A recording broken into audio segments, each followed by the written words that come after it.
You know, I'd seen the pictures. All them years on the TV, I'd seen them pictures. Them cute little koala bears. I had to go to Australia.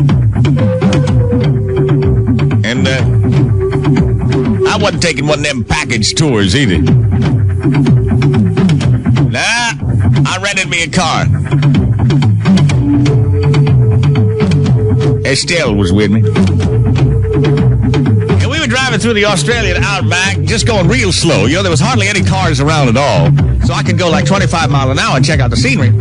But I saw this kangaroo hopping by with a frantic look in his eye. Boing, boing, boing, boing. And there's this bushman chasing the kangaroo. I hit the brake. I said, Estelle, look at this. That bushman there's running down that kangaroo.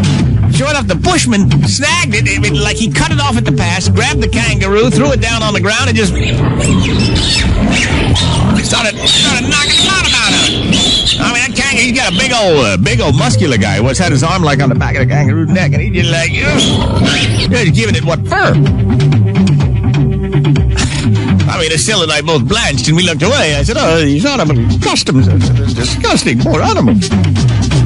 So we drove on down the road, and all of a sudden I see this guy, obviously a rancher, on the back of this beautiful horse. Yeah, he's galloping as fast as that horse will go, and I look, and he's twirling the lasso over his head. And I look ahead, and there's another kangaroo running for his life. And this horseman, like, he really was proficient. And he lassos that kangaroo, ties it off on the saddle horn, goes running up to the kangaroo, flips it over, I'm knocking it off. Ah, baby. I said, don't look, Estelle. She said, I can't help but look.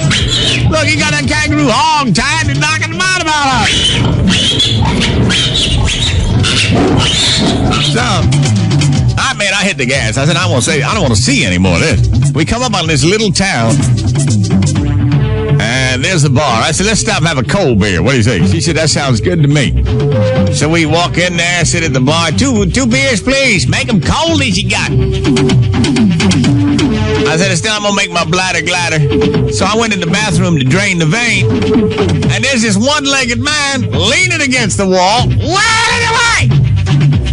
And I'm really, talk about a shocker. I just opened the bathroom door, walk in, and that guy's just a smile on his face, leaning against the wall on his one leg, just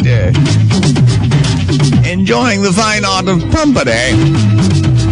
Well, I was shocked, and I turned around, I just left the bathroom. I walked up to the bartender, I said, hey, I'm driving down the road, I see this bushman run down a kangaroo, and knock the bottom out of it. And just when I'd recovered from that disgusting sight, I see a horseman lasso a kangaroo and knock the bottom out of it. And now I come in here and have a cold beer, and there's a guy with one leg leaning against the wall wailing away in your bathroom. I said, what the hell kind of place is this? He said, well, you don't expect a man with one leg to run down a kangaroo now, do you? It's the Greaseman.